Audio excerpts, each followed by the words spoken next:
Welcome back to another blood-drenching and family-avenging episode of What Happened, the show that semi-regularly documents the developments of various missteps in pop culture media. And really, few things in pop culture media were bigger missteps than the majority of early 2000s comic book movies, because outside of a few breakout blockbusters, pretty much all of them and their associated heroes and villains needed to be hard rebooted in some shape, way, or form further down the line. But out of all of these characters, none are more familiar with the reboot hammer than Frank Castle, who has been portrayed by 4 different actors in 4 different continuities in the last 30-some years, which is the current record for a Marvel Comics character. While you could wave off the Dolph Lundgren version as an isolated project since it was also straight to video, really it was the 2004 theatrical film starring Thomas Jane and John Travolta that really kicked off, or kicked down, the skull-wearing anti-hero's rough relationship with Hollywood. So strap on your boots and put on your body armor as I answer the question, what happened to The Punisher 2004? Talk to me, punk. In the late 90s, Marvel started giving away the movie licensing rights for pretty much all of their characters in a bid to simply avoid bankruptcy, because comic book sales across the board were at an all-time low, which was the style at the time. Blade was the earliest of these projects to come to fruition, and when that proved to be a small commercial hit, followed by the bigger success of X-Men in 2000, Marvel inked a giant deal with Artisan Entertainment to option 15 of their heroes for further cinematic and TV adaptations, which included some heavy hitters, like Captain America, Thor, Ant-Man, and Deadpool, which, sure turned out quite differently in the years to come. Artisan was a bit of a weird choice when you look back on this deal, as they were very much not a major studio, but you gotta remember when this deal was made, Marvel's expectations were still on the lower end of the spectrum. They did have the foresight, though, to make sure the deal included more power with both the production and writing phases, as long as they fronted a bit more of the cost. So The Punisher got up and running first, with Hollywood legend Gale Ann Hurd being installed as a producer, who was also pulling double duty on Ang Lee's Hulk around the same time. Artisan, not having nearly the same pocket depth as Universal, sought out more unknown first-time talent to direct, and eventually hired one Jonathan Hensleigh to fit that role. Hensleigh certainly had experience with blockbusters, but just not in the directing chair, as he had exclusively worked as a writer on such features as Jumanji, The Saint, and Die Hard with a Vengeance. Still though, he was excited by the opportunity, as in addition to directing, he also co-wrote the script with Michael France, who was also not a stranger to action thrillers, having worked on both Cliffhanger and GoldenEye. The pair incorporated 2 specific comic book arcs into their script, which, while not the first red flag of the story, that would be the deal with Artisan, certainly represents a close second. The first of these main sources of inspiration came from Garth Ennis, the co-creator of The Boys and Preacher, who started his 9-year run penning The Punisher with Welcome Back Frank, a madcap, darkly comedic return for the character that was stuffed with over-the-top scenarios and wacky characters. The second literary source came from The Punisher Year One, a serious retelling of Frank's origin story that put more focus on the immediate aftermath of his family's death, with lots of emphasis placed on tertiary characters like a reporter covering Frank's case. As some might expect, these 2 ingredients didn't necessarily mix all that well, and considering the original intention with this film was to present a bleak, dramatic take on the character, Welcome Back Frank perhaps wasn't the best jumping off point. If the filmmakers had waited just a few years longer, they could have based the script off the incredibly dark and violent tales from Ennis's Max run, which kicked off in 2004. But we can't stress too much about the supposed does and never wases, because regardless of the source material, the original script was always going to go through some very drastic changes due to budgetary concerns, executive interference, and one major star's preference for the sunny skies of Florida over Frank Castle's far more appropriate New York stomping grounds. When it came time to cast their Punisher, Marvel Studios founder and producer Avi Arad and Jonathan Heinsley's first choice was Thomas Jane, who, while a supporting character in such films as The Crow, City of Angels, Face Off, and Deep Blue Sea, finally started landing bigger roles in the 2000s, as evidenced by Dreamcatcher and Stander. However, he wasn't exactly a superhero enthusiast, so when he was offered to step into the black boots of Frank Castle, he emphatically turned it down, as in his youth he had been a fan of sci-fi and horror comics, but steered away from costumed heroes. Arad and Heinsley were adamant though, and sent another offer and sat down with Jane to explain that Frank wasn't Hulk or Captain America, but instead just a regular family man with a military background who sought revenge once the justice system failed him. This detailed backstory, along with being shown the striking art of Tim Bradstreet covers from Ennis's initial run, proved to be the tipping point, and spurred Jane to dive headfirst into the material. You can't have a protagonist without a good antagonist, though, and, well, that's not really true in the Punisher's case, because his main enemy was always, you know, the violent crime of America in general, and he kills pretty much all of his enemies, but yeah, you can't make a Hollywood film without a good antagonist, though, so one would need to be created in mob boss Howard Saint, but who should play him? Who's that Pokemon? Well, since The Punisher was being helmed by a first-time director and its main star was still an up-and-coming actor, I'm to assume the thought process here was to get a big name for the villain. And since they couldn't find one, they settled for mid-2000s John Travolta. No disrespect to the man's amazing work throughout the 90s, but the mind behind Battlefield Earth had seen a pretty big drop-off by the time he was cast as Howard Saint, but his hiring would have more ramifications than just his name being on the marquee. With pre-production and prep finished and Jane having completed 7 months of training with real Navy SEALs, filming was set to begin. But at the 11th hour, Heinsley was given some news he wasn't particularly happy with. He had requested and expected a budget somewhere in the neighborhood of around $64 million, which was fairly appropriate for an action movie of this scale, especially with one kicking off with an explosive flashback of Frank's military career serving in Kuwait. Heinsley unfortunately was denied this and given less than half, roughly $30 million, and only 52 days to shoot it. This would be an incredibly tight schedule for any production with several big action sequences, as they often required weeks and weeks of prep, and even less so when you consider this being his first time in the director's chair.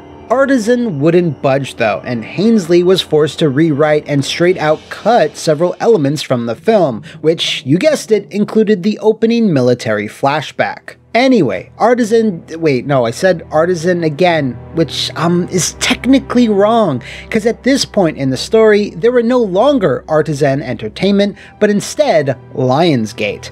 Ah yes, this whole big dumb thing. Artisan were actually looking to be bought out just before The Punisher began shooting, with Marvel themselves putting in a potential offer, which would have essentially given them their own movie-producing studio as early as 2003. If that had come to pass, then there's no telling where the superhero movie landscape would be today, but suffice it to say, it doesn't really matter. Lionsgate Films reportedly put in the most lucrative offer, and thus Artisan became Lionsgate, and Lionsgate had even tighter purse strings, which might have been a factor as to why The Punisher's budget was suddenly slashed. It doesn't end there though, because that was just the first of a 1-2 punch that Heinsley and his production crew would need to take on the chin. Even though its main star was sold on the idea of a dark and brooding tale of revenge, it would not be done in front of the backdrop used by most of the source material he had been pitched with. Thomas Jane, in an interview with Arrow in the Head podcast, said the following: "I wanted to make that gritty New York realism, and then they hired John Travolta, and John didn't want to leave his home state of Florida. So we had to change. This is after I already signed on the dotted line, and they're like, oh, you know, it's gonna take place in Florida now, and Jesus Christ, what have I gotten myself into?" John Travolta didn't want to shoot too far. He's a pilot, so he's like, listen, we can shoot somewhere where I can kind of fly my plane to work every day, but I don't want to fly for too long. So we shot in Tampa because John Travolta was the bad guy. It should be noted, this contradicts statements from Michael France, who in an interview from 2008 said it was his idea to shoot in Florida, as it would help save a ton of money in the long run. But considering John Travolta is a licensed pilot and does own a massive home in the state, I wouldn't be surprised if the explanation from Jane is the more accurate, or less diplomatic one. But yeah, regardless of the true reason, two major components of The Punisher had to be changed before filming even got underway: a drastically reduced budget and a complete 180 in terms of shooting locations. Swapping out the dank alleys of New York, or a New York stand-in, in lieu of the palm trees of Florida didn't sit quite right with Jane, and when production finally began, he could sense the film was already taking a different tone than he had envisioned. Jane revealed that he was constantly pushing for the director to keep the tone grounded as a gritty thriller, although that wouldn't exactly be easy given the amount of scenes lifted straight out of Welcome Back Frank, which constantly juxtaposed humor and absurdist violence.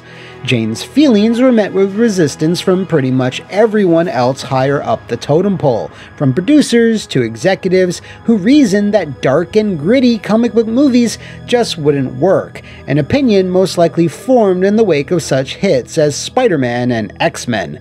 Jane said to Joe Blow that this mentality was due to Christopher Nolan's Batman Begins still being a few years out, because when it did release and became one of 2005's biggest smash hits, those perceptions within Hollywood quickly changed. Going back to that absurdist violence, I have to bring up the infamous fight between Frank and the Russian, a near superhuman heavy sent by Travolta, Saint, who is meant to put an end to Frank's one-man war against crime. This fight resulted in the biggest injury on set, as Jane was scripted to stab Nashi in the shoulder with a prop knife, only to mistakenly do so with a real knife meant for close-ups. A consummate professional, Nash no-sold it and acted out the spot as written, which is reportedly the take used in the final film. Jane profusely apologized, but by all accounts, the wound wasn't serious. Nash was stitched up and asked for a round of beers to be bought for him at the end of the day. Now that's a wrestler. Oh yeah, I got this. What a pittance. Even with the tight schedule, a lot of material was shot, and guess what? Much of it wasn't even included in the theatrical cut, or ever at all. While the film is indeed rated R, apparently the MPAA ordered several alterations to greatly tone down the overall level of violence, including the Russian fight, Frank's final assault against Saint's home. Pretty much every action set piece saw some significant cuts. One of the most interesting things to happen during this editing process, though, was a version of the film that had an almost non-existent score, which Jane spoke about in the Arrow in the Head interview. He had attended an advanced screening where the vast majority of music was not yet implemented, except the very last scene where Frank faces off against rascally old Howard. Jane recalls this having a profound impact on the entire tone of the film, making it feel unique and dreary, and when the music finally did kick in, it provided a massive emotional payoff. He felt this made for the superior cut, and that when the full score was eventually added, it made the final version feel more typical and even, rather than being a slow burn with an explosive end. For whatever reason, Lionsgate decided to release The Punisher, an action film where the protagonist swears revenge against those that destroyed his family, directly against Kill Bill Volume 2, an action film where the protagonist swears revenge against those that destroyed their family. Not surprisingly, The Bride sliced up Frank at the box office, scoring a $25 million opening weekend against Frank's lowly 13. In terms of lifetime worldwide numbers, The Punisher only managed to shoot up $54 million, which barely covered its initial cost and doesn't even take into account the marketing budget that went into it. That's bad enough that Frank's cinematic journey might have ended right then and there, but in a bit of a swerve, his debut on DVD was far more lucrative, selling just shy of 2 million copies in its first 5 days. This success then brought about the extended director's cut in 2006, which reinstates a previously cut side plot as well as the opening Kuwait scene, albeit in animated form. It was this reception that encouraged Lionsgate and Marvel to give the character a second shot, with both Hainsley and Thomas Jane returning, but that wouldn't last very long. Hainsley reportedly submitted a draft for a sequel, but Lionsgate either demanded changes or rejected it outright, which caused the director/writer to drop out of the project completely. Jane stayed on, but after a brief flirtation with Rob Zombie possibly stepping in, Walter Hill, the director of such films as The Warriors, 48 Hours, and Streets of Fire, was in talks to give Frank his next mission, but ultimately, he couldn't reach a deal with Lionsgate, which Thomas Jane was not happy about, saying, "We met and fell in love with each other and went to the studio. Walter said, I'll write it and direct it, and that'll be that." They ended up saying no to Walter Hill for reasons that are beyond my ability to comprehend. That's when I said, if you're not going to make the perfect Punisher film with the perfect guy, then who else do you got? They floated another director who hadn't really done anything in that ballpark, and so that's when I had to pull out. I had to say, listen, I'm not sure if you guys really understand what it is you're doing, therefore the chances of fucking this up are pretty high. The whole project was then rebooted into The Punisher Warzone, which released in 2008, made even less than the last film, and just so happens to be prime What Happened material as well. Thomas Jane did return to the role of Mr. Castle in a way with the Dirty Laundry short film, which in 2011 blew YouTube up in its earlier days, amassing over 30 million views and presented the style and tone Jane was always shooting for.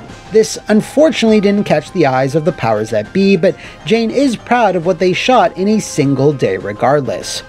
It's unclear what the future of Frank will be in the world of dramatization, but as of right now, Jon Bernthal is set to portray the character once again in the rebooted Daredevil show that, has its own set of currently ongoing problems. Can't Frank catch a break? If you know of any other bullet-riddled development tales in the movie or video game industries, drop a suggestion in the comments below or enter the battle van that is my social media. See you next time, and thanks for watching!